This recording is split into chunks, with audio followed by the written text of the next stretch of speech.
अस्सलामुअलैकुम friends, welcome back to smart diaries drama serial Muhafiz, जिसके आने वाली एपिसोड में हम देखेंगे कि अब नदीम इस दुनिया में नहीं।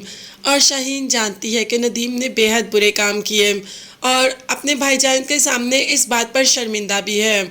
उसने बहजाद के सामने इस बात का एतराफ़ किया कि नदीम वहाब दुरानी से मिला था, मगर उसे इस बात का कुछ भी पता नहीं था कि वहाब दुरानी के साथ मिलकर उसने पारस को किडनैप करवाया। जैसे ही शाहीन को इस बात का पता चला तो शाहीन ने नदीम को बहुत मना किया, मगर नदीम ने शाहीन का कुछ नहीं, कोई बात नहीं सुनी, कोई बात नहीं मानी। अब आफ्ताब ने भी मामू के सामने लाकर सारे फाइल्स रख दी जो वहाब दुरानी ने उसके बाप को दी थी। मतलब शाहीन ने खुद ही अपने गुनाह का, अपने नहीं अपने शौहर के गुनाह का एतराफ़ कर दिया बहजाद के सामने। खैर, नदीम तो अब इस दुनिया में नहीं और बहजाद ने कहा कि तुम मेरी बहन हो और मैं कभी सोच भी नहीं सकता कि तुम कुछ ऐसा करोगी, और मैं जानता हूँ कि तुमने कुछ नहीं किया, ये सब नदीम ने किया। खैर, बहन भाई तो दोबारा से वैसे हो गए। बात करें अगर गांव के माहौल की, तो जी हाँ, वहाँ पर मरियम की शादी हो रही है। मरियम जो कि बेहद हसीन लग रही है और पारस का भी ख्वाब पूरा हो गया कि उसे गांव की शादी देखनी है। वाकई ही गांव की शादी का एक अजीब ही रंग है, अजीब ही मज़ा है।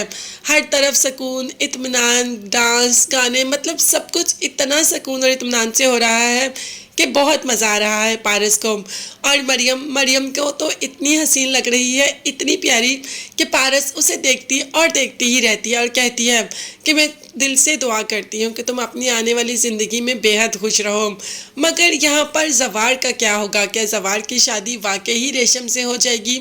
जवार के बाप ने कहा कि मैंने तुम्हारे चचा को ज़ुबान दी है, मेरी ज़ुबान का मान ज़रूर रखना। जवार ने कहा कि अब्बू, आप परेशान ना हो, आपने ज़ुबान दी है तो मैं शादी रेशम से ही करूँगा।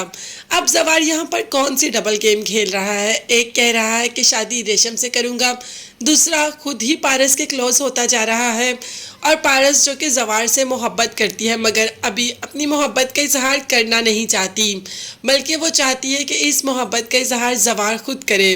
अब जवार तो दो कश्तियों का सवार हो गया, ना यहाँ का ना वहाँ का। खैर, रेशम तो बात करने से बिल्कुल भी बाज नहीं आती। पारस से आकर कहती है कि आपको हमारे गांव की शादी कैसी लग रही है? पारस ने कहा कि मैं बहुत इंजॉय कर रही हूँ और मुझे बेहद मज़ा आ रहा है। अच्छा, आप मेरे और जवार की शादी पर आएंगी? तो पारस थोड़ी दुखी हो जाती है। पारस के फेस एक्सप्रेशन से ही पता चल रहा होता है कि वो आएगी या नहीं आएगी, या उसे ये बात अच्छी लगी या बुरी। रेशम ने भी पारस के सामने जानबूझकर ये बात की। वो देखना चाहती थी कि पारस को कैसा फील होता है। फील तो पारस को बहुत बुरा हुआ।